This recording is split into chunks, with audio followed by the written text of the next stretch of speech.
La la la la la la la la la. Do re mi. Oh no, this isn't that show, is it? Welcome to Living Free in Tennessee, where we talk about building the life you choose on your terms. Today is Friday, September 27th, 2024, and this is episode 956 of Living Free in Tennessee. And it's a Friday show, so it's the Homestead Happening show. And we are live on Noster today. I need to share out that we are live for a Homestead update. So we'll see what people like who joins us over there. If you don't know what Noster is, it's a decentralized social network where once you set up your profile and know what your keys are, and your keys are like, it would be like giving people your keys would be like giving people the code to your safe or the keys to your safe. That's not something you give to just anybody. In fact, it's usually something you give to nobody. Like if you had a safe that was just 100% yours, would you really give it to anybody? You might have a backup, like this is how you get in there if I die, sort of thing.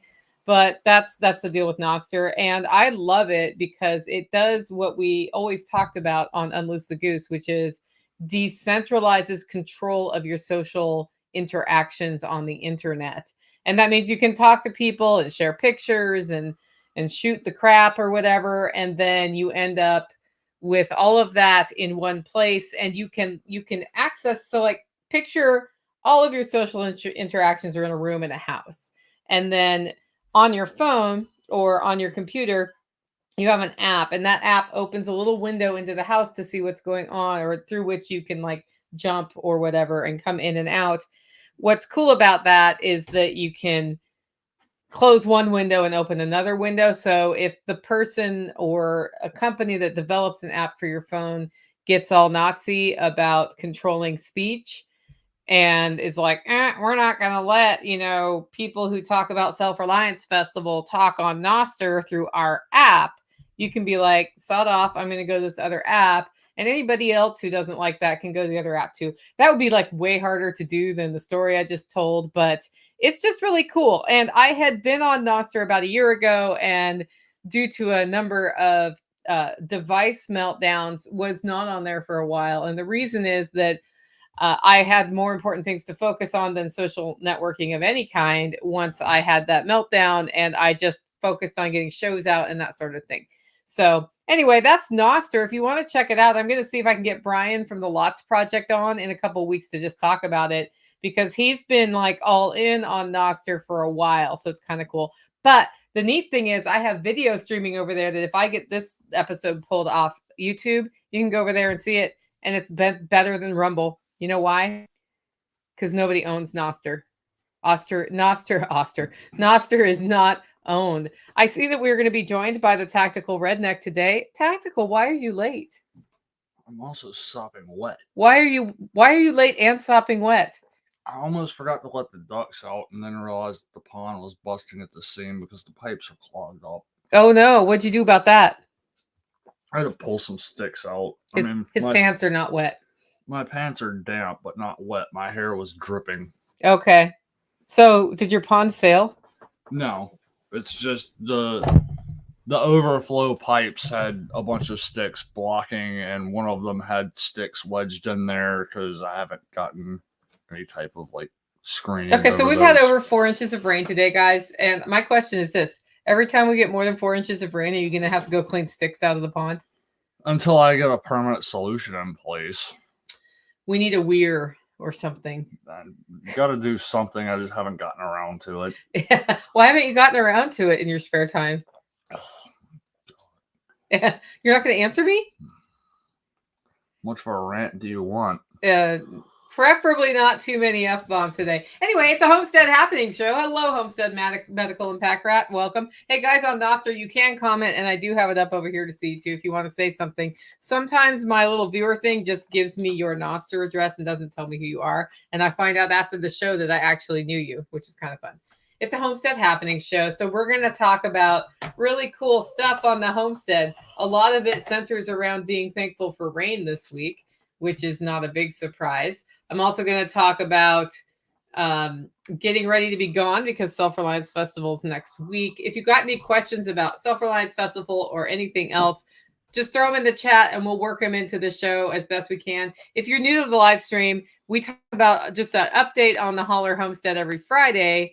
And if you have questions about homesteading related items, put the word question in all caps and then ask your question. We'll do our best to work it into the show. Our featured event for today's show, it's not Self-Reliance Festival. Are you shocked? You know, he does a lot of talking with his body instead of his mouth, which is less convenient on a live stream when people are audio only. Okay. Use your words, okay? Okay. It's the Self-Reliance Festival digital passes. So a lot of you all are coming to Self-Reliance Festival. It starts, we have pre-event workshops next Thursday and Friday. And then the festival itself is Saturday, Sunday. We've got the Angry Prepper coming. We've got Jack Spirko coming. We've got Zach from An American Homestead coming. Bear Independent coming. I'm going to put an asterisk there because I understand there may have been, was there a hurricane or something that happened this week? Apparently. Yeah. So sometimes when there's a lot of destruction somewhere in the country, Bear's nonprofit goes into overdrive and they go with their heavy equipment and start digging people out. So if he gets deployed, then I'm pretty sure that he's going to, you know, maybe miss this one, but I don't know. Right now, it's all on track. We'll see what happens. But he is speaking. And we've got Alan Booker, the permaculturist, who I highlighted a couple weeks ago. He'll be there. I've got Curie Torgler doing her first SRF presentation. John Willis from Special Operations, of course, because he's a host of it. Amanda Willis is speaking. I'll be speaking on Buy the Beans. You'll learn what that means at Self-Reliance Festival. That's all at selfreliancefestival.com. And if you're hearing this going, I can't get my butt to Camden right now, Nicole. And, you know, I ridicule people who tell me why they can't come. Because half the time it's like the apocalypse is coming, or I don't know, something like we're getting a new moon. We're getting a second moon in air quotes for like a month. That comes on September 29th. You're not going to actually see this moon, but somebody's going to tell me they can't come because the second moon is the sign of turmoil. People have told me the election is why they can't come. Those are not reasons. You know what? I got an email today. Some guy's like, hey, Nicole, I'm not coming and I'm really sad about it, but I'm not sad because my fourth child is being born. That's a legit reason. Or I don't want to, legit reason. But all that other stuff is excuses. And if you're making excuses, don't. But if you're like, legit, I cannot come. Thanks for the birthday wishes, Ken. If you can't make it, then here's what you need to do if you want to see the stuff. Grab your digital pass at selfreliancefestival.com. It's only $50. We'll be live streaming all the sessions from the circus tent, like all the main sessions. Usually Rebecca runs around and grabs, you know, like some video of some of the demonstrations. And then we put that all together after the fact. It takes us about a month to edit the videos into recordings that you can see until we no longer have a way to host them. So, which is not any time in the foreseeable future. In theory, you can download them and have them forever. That's only $50 at selfreliancefestival.com. And that is next weekend, Saturday and Sunday. I woke up this morning to torrential downpours. And I sent Amanda Willis a text. I'm like, so glad SRF is not starting tomorrow. Because that would have been an interesting and challenging outdoor event. Yeah. Because the thing about tents is they keep you dry like the big event tents. But what happens when there's this level of rain is sometimes the rain can pool and the tent can fall. And then you actually have a situation where you shouldn't be putting people under the tent. So we might have just been standing out getting our butts rained on this weekend if we were going to do that.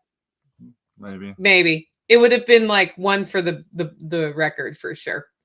Okay, before we jump into talking about Jerusalem artichokes, I want to hear more about your pond, actually. What do you think?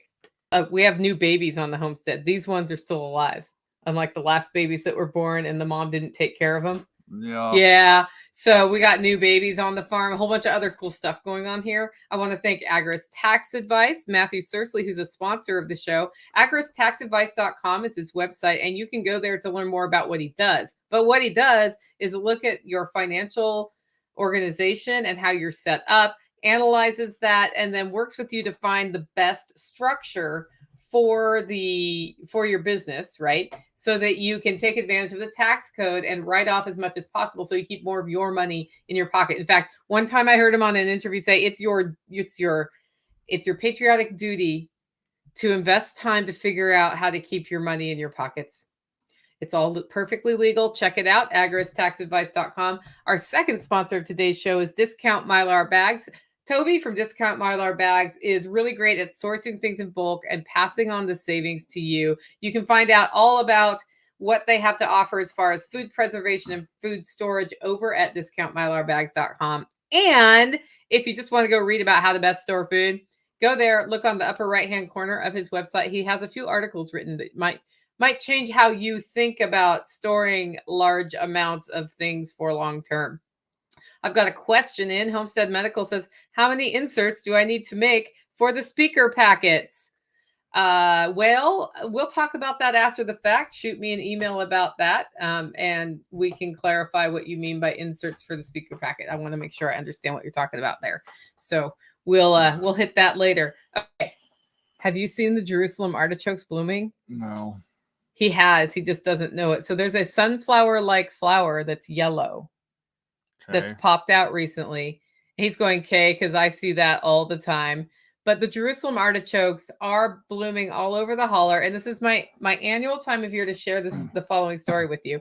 I planted Jerusalem artichokes at my house because I loved them. And they grew. I cultivated them. I was like, this is going to be great. I'm going to have Jerusalem artichokes in the winter. And then they bloomed, and I'd never seen their flowers before, because you eat the tuber, you eat the root of a Jerusalem artichoke. And I looked up and I looked around, and all around me on the hills were Jerusalem artichokes blooming. And then I went to the farmer's market and told the story to the farmers there, because I was selling my coffee at the farmer's market at that time. And they laughed at me for plant. I started the story with, I planted Jerusalem artichokes, and the laughing started then, because you don't need to plant Jerusalem artichokes unless you want a specific variety in Tennessee, because it just grows wild. I mean, you may want to move some, but here's what I started doing after that. So those Jerusalem artichokes are the ones that are over by Sage's grave. It's like, that's the same varietal, and they're a varietal that's been cultivated to have bigger tubers. So it is like, if you want that, then sure, plant Jerusalem artichokes here. But what I'll do is I'll get like the little surveyor's tape when I see a new patch that looks interesting that I could tap when they're ready for me to tap them. And I mark them so I know where to dig, because when you harvest Jerusalem artichokes is when they, like right now they're blooming, then they're going to put their energy into their roots. And after that happens, that's when, like starting around October usually, or November, all the way through the winter and early spring, you can just harvest them out of the ground and use them. And that actually means you don't have to harvest them and store them, which makes your whole life easier if you know where to dig. Or you can, in fact, harvest them and store them. The way you do that is you harvest them when they've made their tubers, which I would harvest them around Thanksgiving, like right before Thanksgiving here in Tennessee. It's going to be different wherever you live. And then you put them just like you would store potatoes, but also don't rinse them off, because like you want to knock the dirt off, but you don't want to have them just like all clean and scrubbed, because then they won't last as long in your root cellar. If you don't have a root cellar, cool, dark place, right? Cool, dark place. Do the best you can. We haven't eaten Jerusalem artichokes in 2 years here. Yeah. What do you think for Thanksgiving, doing a Jerusalem artichoke mash instead of a potato mash? Okay. They actually hit your glycemic response a little less than potatoes. So they actually make, if you want mashed potatoes at Thanksgiving, you can totally do mashed Jerusalem artichokes instead. Some people experience gaseous responses to them, which is why they're referred to as fartichokes. When you cook them, it reduces that. If you eat them raw, it increases that. And Dr. Barry was on, he would probably be like, that's because you're not supposed to eat it, Nicole. I eat what I want on Thanksgiving. Anyway, I had last week reported that the bunnies did not give birth. And they were due, but that they might still give birth. And then by the end of the weekend, I was like, nope, they're not giving birth. And I'm pretty sure I talked about that on Monday too. And yesterday on a whim, I'm like, I'm just going to go look and see just in case. And sure enough, one of the bunnies did what? There's babies. There's babies. We don't know how many. We moved the cage up closer to the house so we can bring it in from the rain just in case rain is getting in there, because that will kill the babies if they get cold. And we're pleased to say that after a long, crazy summer full of challenges, we have baby bunnies back in the holler. Yep. Yeah. So we'll see how many. We'll report back on that in 2 weeks. We're not going to do a live stream next week because of the Self-Reliance Festival. We'll be there getting ready to go. The other thing that happened, so y'all know I've been like dying to have a swim spot here, and the swim spot is here. So we poured the concrete pad. I learned how to pour concrete. And then they told me we didn't need to order a crane to put the swim spot in. And the guys who deliver it were like, hey, you really did need a crane. I'm like, I asked. I was willing to order the crane. It would have been fine. But you know what? It's in. They got it in. It took help from the whole community to get it in. They backed up their trailer. And anybody who's been to the holler knows that getting into my driveways is hard because they're narrow and you have to come around corners. And then the easiest one to back up is, in fact, the one at the entrance. So they backed up there, decided they were going to drop it in from the top instead, nosed up that, decided they couldn't drop it in from the top, and then had to back down that other. How did that go?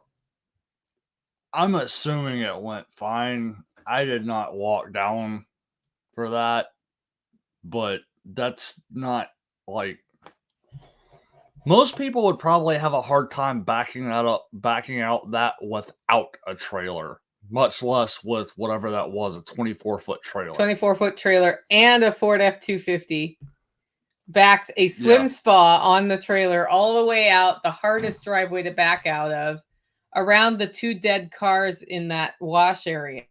So there's more obstacles down there than usual. And then he backed it back up the other one. And then the holler neighbors came over. And what happened was, because the angle of the trailer, usually they're able to tip it up a little bit. Gravity helps them push it off.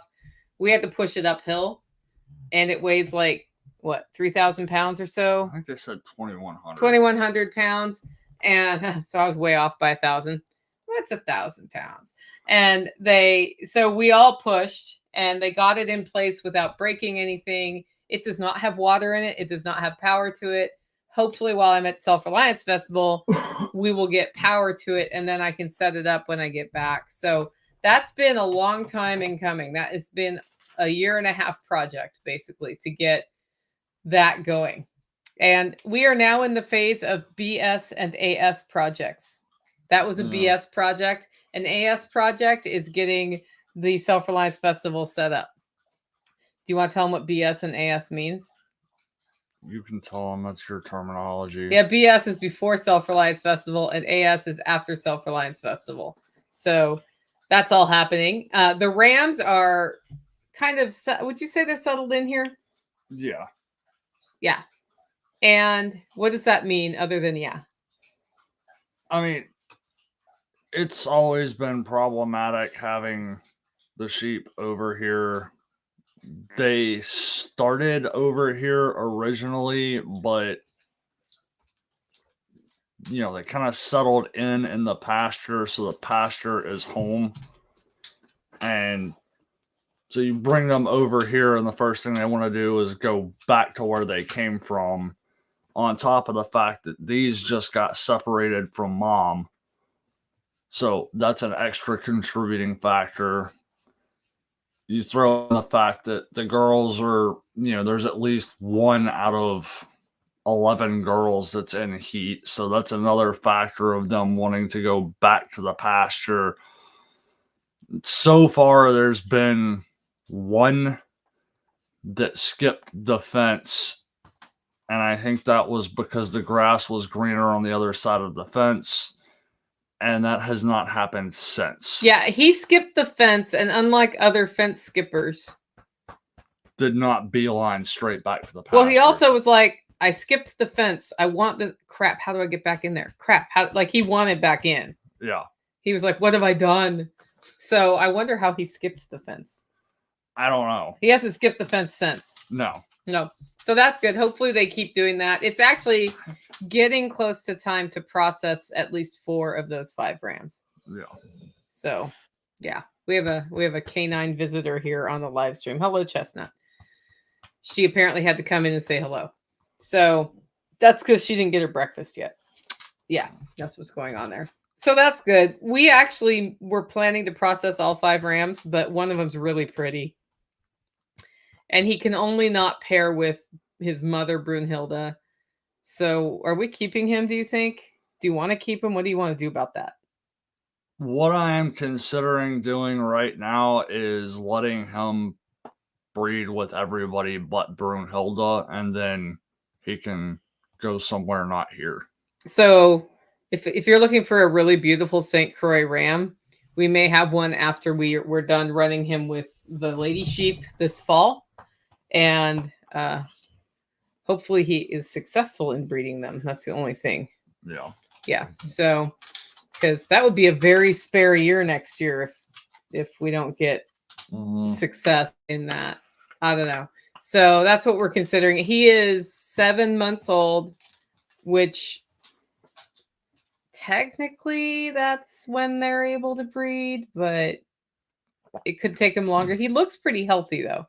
Like what determines if a ram is ready to breed at 6 months is if he got enough nutrition and has good body condition. So this ram has really good body condition because he was not a twin, he was a single. And so he had access to his mother's milks exclusively. And he's grown, like he's probably 20% bigger than all the other rams right now. So he was growing like super fast the whole time. And that's 100%, I'm pretty sure, maybe 99% because he was getting all of his mother's milk. And so he did well. But he is super pretty. So I kind of want him to pass his genetics on. And so far, he's also been very, very healthy, which is what we look for in a ram. Right now, we're getting the best rain ever. In Tennessee, it's been dry. It usually gets dry at this time of year. And I think in the last month, there have been 2 waves of rain that came across the state that everybody was so thankful for. And 0 of those actually hit the holler. So they would come across like this, and then like the holler's in the middle of this V, and they just kind of go around it. So we've literally had no rain for months, probably 2 months. And everything is very, very dry. So what was nice about this rain is it started with sort of a misting 2 days ago, and then a little bit of rain yesterday. And then last night we got like the steady Helen rain, which means that the ground had time to absorb those other 2 rains before the big heavy rain came. What happens when we just like get straight up heavy rain is we start having erosion issues. So the erosion issues from this are less. But it does mean that we need to pay close attention to the sheep. Yeah. So we're going from they've been warm to they're cold and wet, which means what? Possible all sorts of pneumonia-ish problems. So we need to watch for pneumonia. We need to watch for hoof rot. And, we need to be careful about rotating them because we don't want them to get sort of a wet weather worm situation. Because the worm, like the parasite load when it's super dry would have been lower in the ground because everything was just freaking dry, right? So we're going to have to keep our eye on that. And last time it rained for a prolonged period of time, they got rain scald, which is like a rash. It's like a viral infection, I think, on their skin, on their ears, which we treated it by putting lanolin on their ears. And that it cleared right up. Yeah. And that's nice because it's just, lanolin is natural sheep's oil, right? So we'll be keeping our eyes on that a lot. How's carnivore going for you? Fine. What's that mean? Do you notice a difference? We're 3 weeks in now. Not really, but it's not like, for me, it's not like I'm not eating McDonald's. Okay. I'm not eating bread to start with. Are you eating vegetables at night in your house? I mean, a little bit of onion and pepper, but that's about it. Okay. eggs, like cheese, not the correct kind of cheese for carnivore. So for me, the reason I was doing it was more to get off of a kind of like whatever's in the sauces and stuff. Okay, I got you. So you're off sauces, but you're still eating vegetables. A Not a lot of little it. bit. Yeah, well, he's not eating them in my house because I'm not cooking them. But Mama Sauce is going to be here tomorrow, so Yeah. there will be vegetables at dinner time again.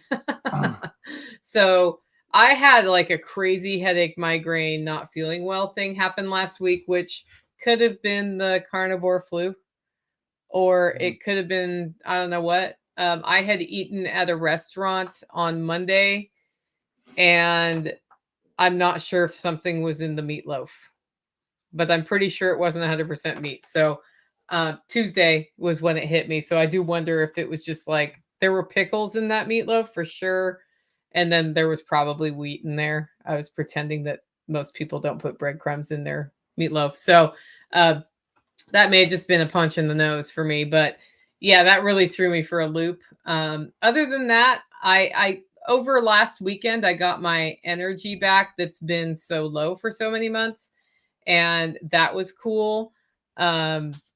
And then also, I guess I lost 1.5 pounds this week. So it's not like, people talk about carnivore and they're like, the weight is just falling off. And, 1.5 pounds in a week is not something to scoff at, but it's just sort of, doing its own thing a step at a time.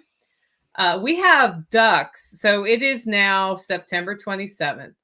And we have ducks who are really interested in making more ducks. And Tactical just like kicked out 18 eggs, and then he was a nest he found in the yard. So our duck egg collection has been like 5 eggs a day, but there are probably 40 ducks. So we should be getting 40 eggs a day. He found 18 in the yard, and then he found some other nests, which I would ask him about, but he just walked off the video and didn't come back in. So there you go. Hopefully he'll tell us about the other nests when he gets back here. As far as the fall gardens go, I have a big conversation we need to have also. So I'll skip that talking point as well. We are getting ready for a farm sitter, also a talking point I'm going to skip. The raised beds. Okay, so the raised beds. Sorry, guys. He just walked out of the room and I don't know why. It didn't come back. The raised beds are doing really well. What's awesome. So last week, I had transplanted a bunch of plants in there and they looked really sad. And so I realized what was happening is they were just drying out and they were not holding moisture. So I started watering them 3 times a day for a really long time, and it sort of caught up on there was a hydrophobic thing going on with the soil in the beds. So they did catch up with that, and the Swiss chard is actually looking great. With this rain, that'll get that one bed like thoroughly soaked to where the logs at the bottom are also very wet. Are you coming in here? Yeah. Okay. So thoroughly soaked to where the logs are able to do what they're doing, which is sort of being a sponge that holds water in there. We just gave you a very hard time for walking out for the 4 segments I had that totally required you. I'm not the one that didn't feed her dogs this morning. Okay, we could have just ignored them. They could wait 15 minutes. Chestnut is not going to wait 15 that more door minutes closes for food. That door closes. I'm just saying. Okay, so tell us about the duck nests.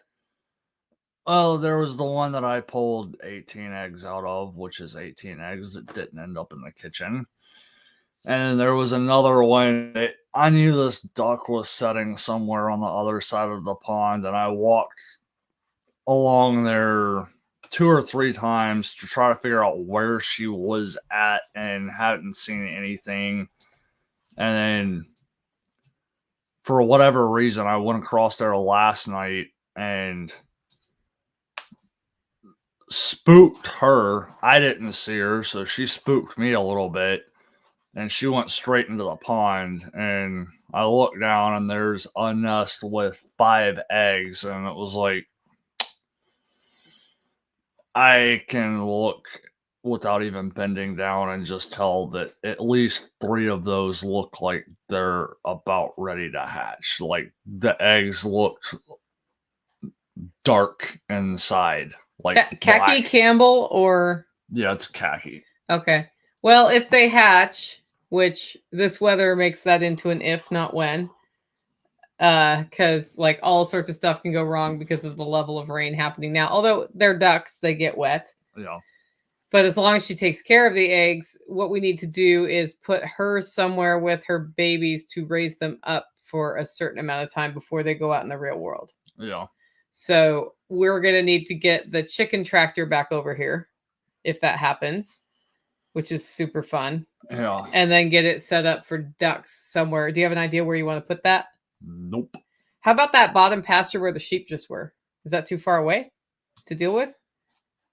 We could go there, or we could go over by the chicken coop somewhere.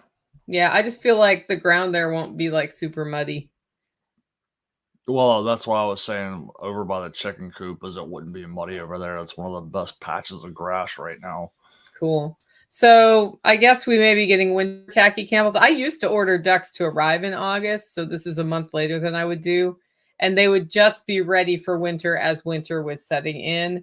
But shipping wasn't so cold that we lost ducks because the shipping was cold. You can lose ducks because the shipping's too hot, though. Yeah. And had I ordered ducks in August and with that heat wave that like struck in August, that actually might have been a problem. But getting our ducks to actually reproduce is something that I would like to see happen. We just collected the eggs and incubated them last year, but having the ducks make their own ducks would be super awesome.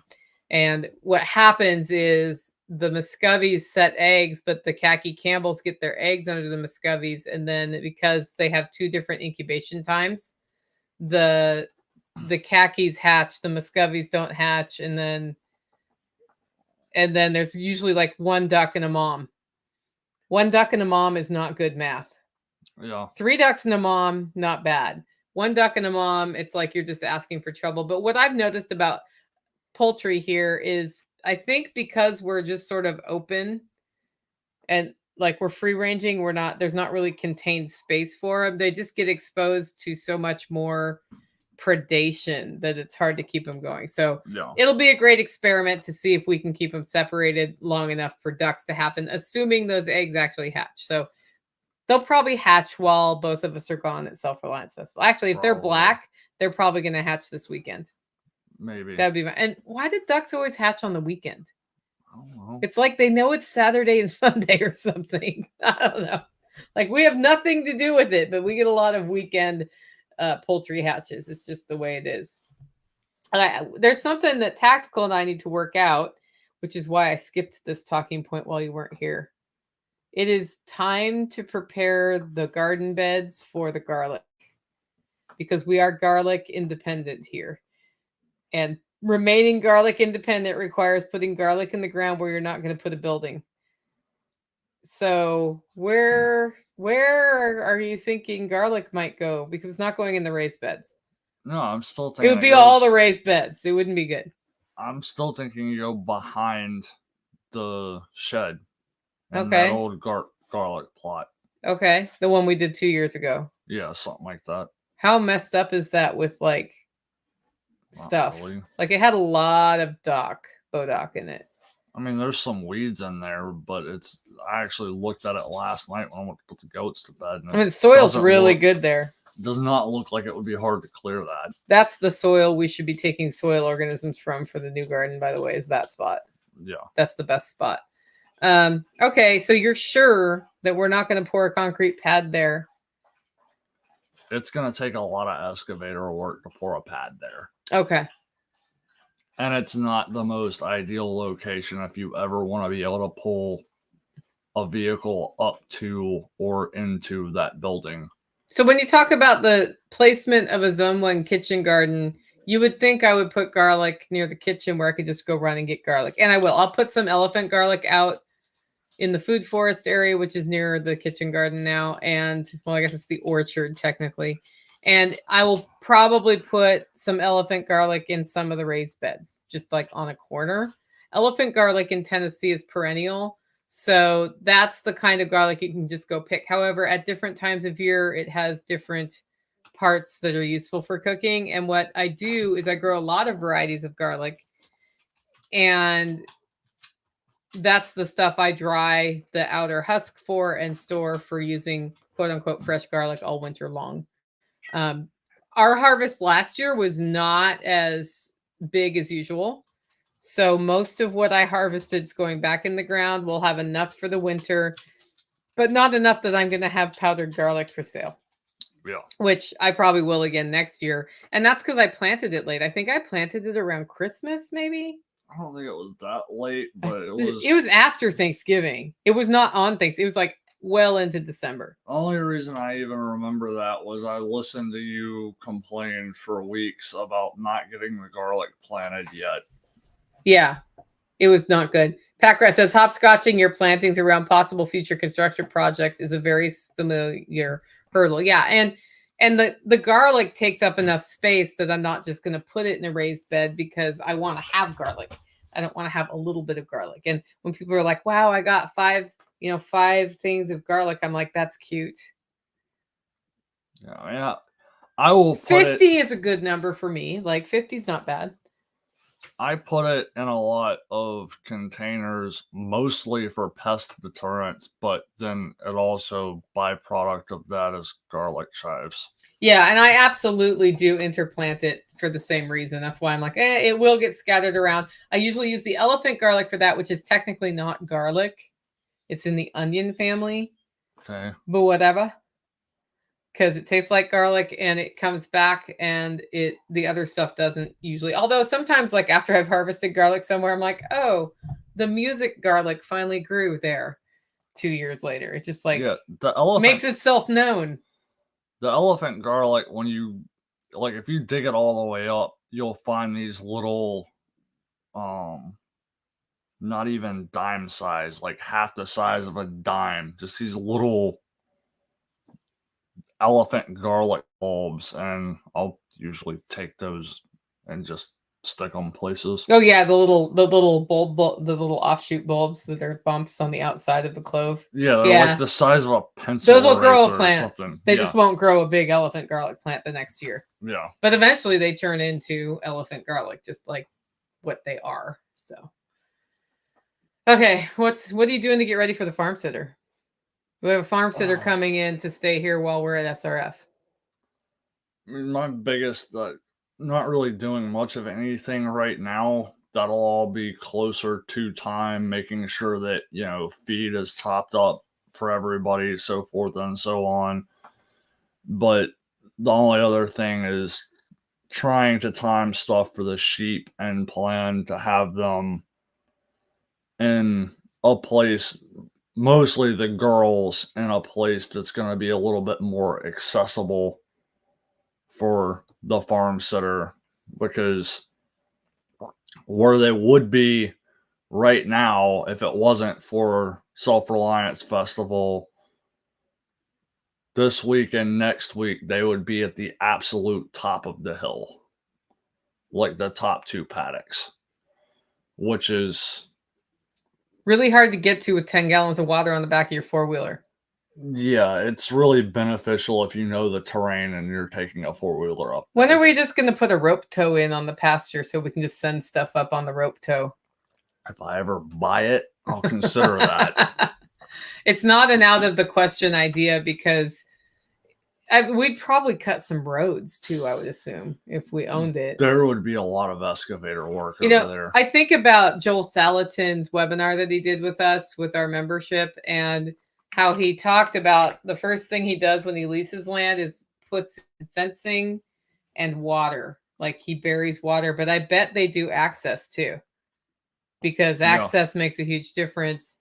The reason I haven't applied that to this pasture is I don't know if we will be there for 1 year or 5 years, but I have a feeling it wouldn't be more than 5 years, and investing that in making this like the long-term thing is hard to do, not knowing the answer to that question. And it could go on for 20 years that we're able to run the sheep there.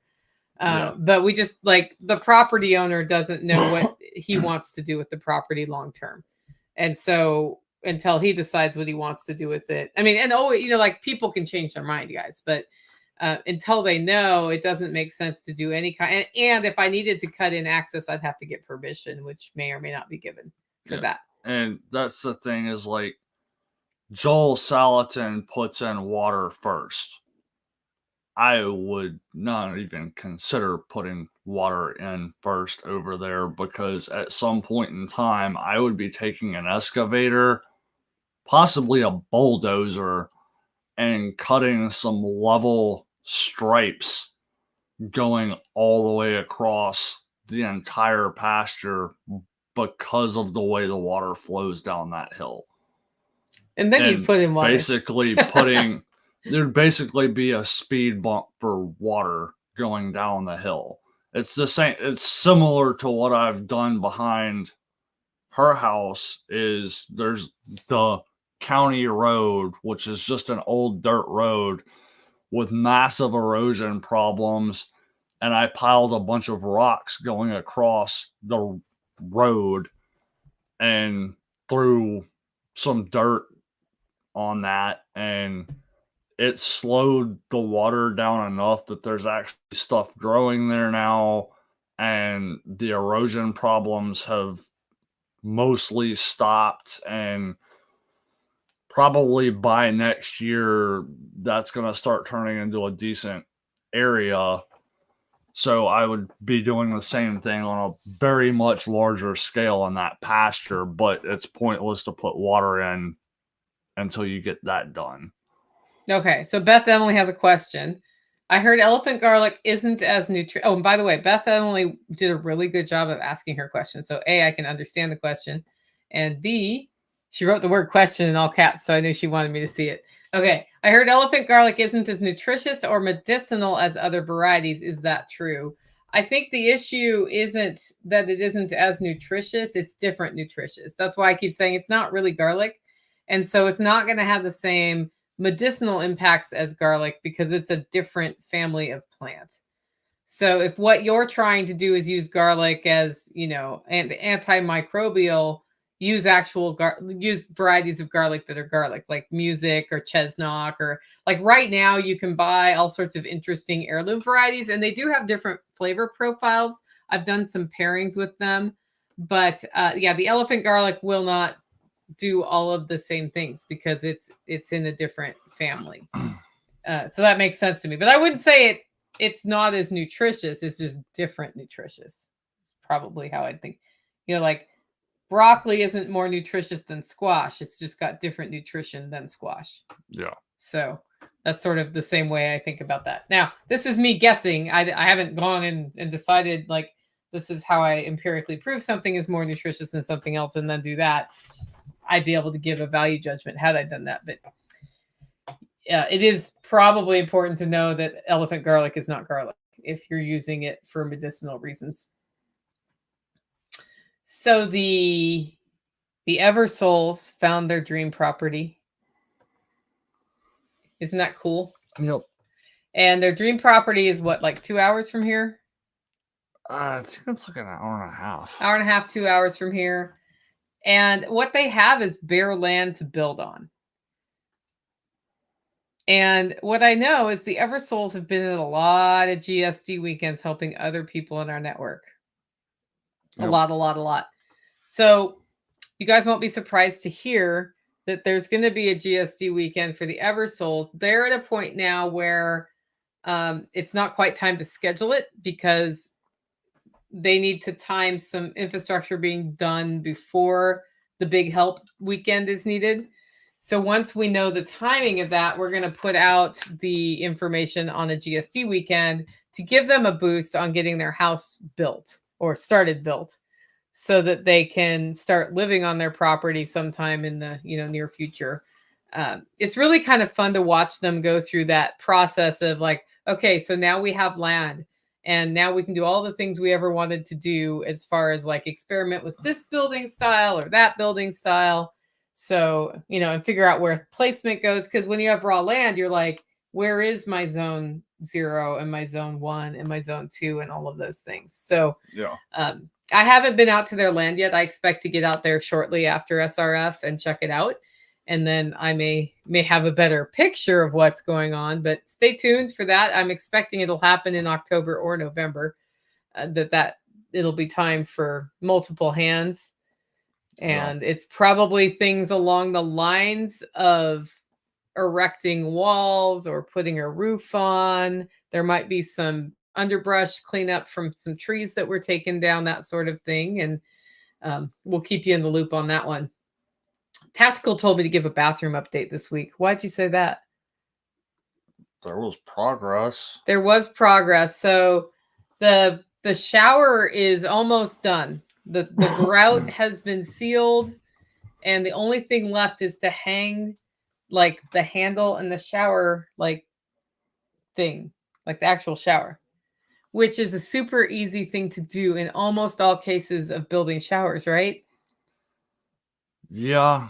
Except for if you're Nicole Sauce and you choose a shower assembly that requires drilling hole in the tile to tap the screws to hold the extra little bar thing so that if somebody was sitting down, they could bring themselves up, right?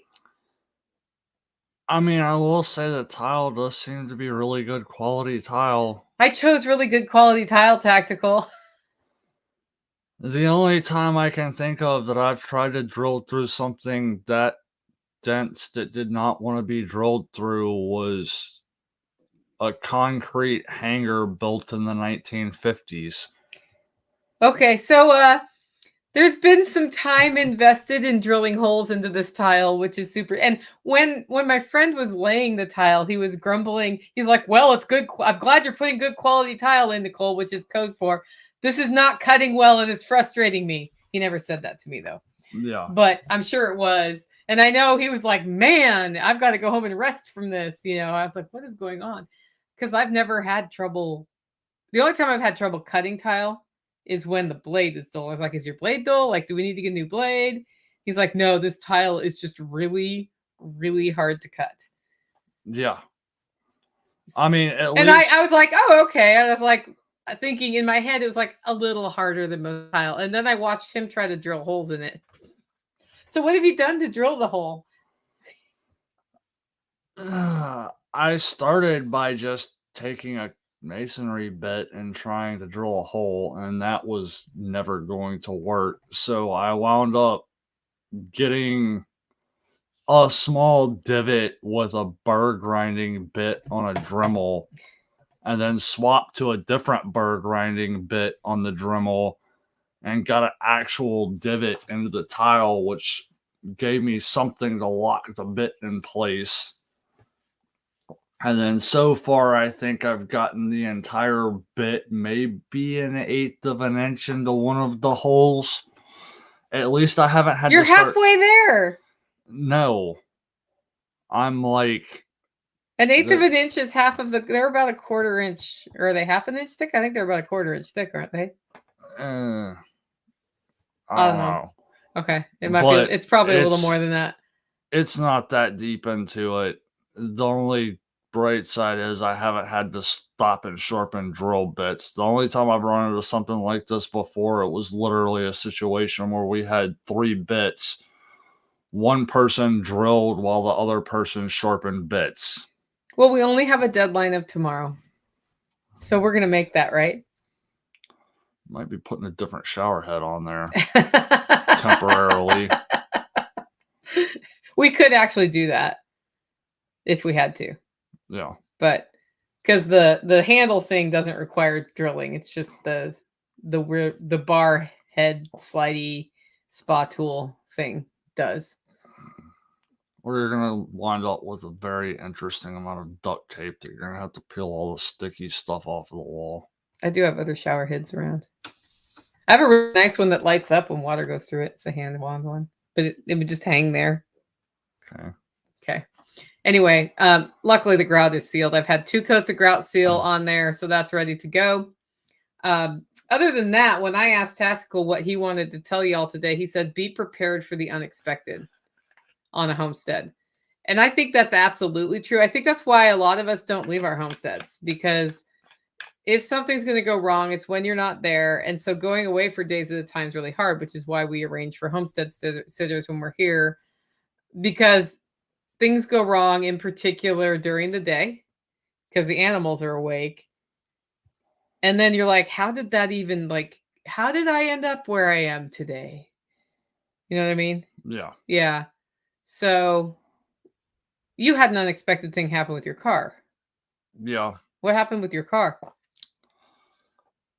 Well, there was a number of things I took it in for, but the primary thing was I took it in, had some service stuff done to include a new belt. And when I got it back, when you started it up, it would squeal and then it would stop. And so I was like, I'll get around to taking it back in there. I tried tightening the belt, that didn't do anything. I tried looking at some other stuff and couldn't figure anything out. So I finally forced myself to make the time to take it back in, and the harmonic balancer was shot, and apparently it ate through a brand new belt. And then I went to leave, and come to find out, got a little bit of a snowball effect in the fact that with the harmonic balancer throwing the belt off, now the AC clutch on the AC compressor is starting to go. So it's drivable as long as I don't run the AC. There's not a risk of anything, coming apart and leaving me stranded on the side of the road. But so I was just like, But it's a hot drive right now. It's actually perfect time because I usually leave the window cracked anyway. So it's not a bad time of the year for not having AC. You're gonna go through the whole winter that way just because you don't want to do it? No, I will do it, but I'm gonna wait until after SRF. AS. We have this list for after SRF that's impossible, by the way. So after SRF, I'm going to sit down over coffee and choose like 2 things off that list that seem important. Okay. That's my plan. One of those things is get the swim spa set up all the way. The other thing is plant the garlic. Okay.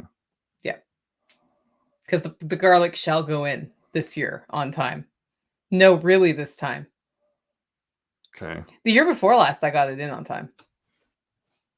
No. I think it's possible. We'll see what the weather does, because like right now, getting that bed ready for garlic wouldn't be a good idea because the ground is too wet now. Yeah. But if we get a couple days of drying out, it'd be perfect to work on because then it's not too dry. Yeah, that's an issue around here. I'd actually rather deal with too wet than too dry. Yeah. But that's just my opinion. Anyway, guys, if you like the show and want to support the work we're doing here, you can do it in 2 ways. One, get your coffee. Where? Hollow Roast. Hollow Roast. Why do you sound so timid about that? I don't know. Do you like Hollow Roast coffee? There's a reason I drink it. How many cups of Hollow Roast do you have a day? I don't know, a lot. A lot. He's like starts in the morning and does it's like 8 o'clock at night. He's still making coffee. I don't drink it that late. Close to. Oh, 7:45. Close enough. Anyway, get your coffee at hollowroast.com if you drink coffee. 2, consider becoming a member. Our next webinar is going to be with Ryan Steva on October 24th, and it's about water collection on the homestead. I think it'll be a fun one for y'all. Check it out over at livingfreeintennessee.com. With that, guys, go out. Oh, come to Self-Reliance Festival. Get your butt to Canvan. I'll see you there. Go out. Make it a great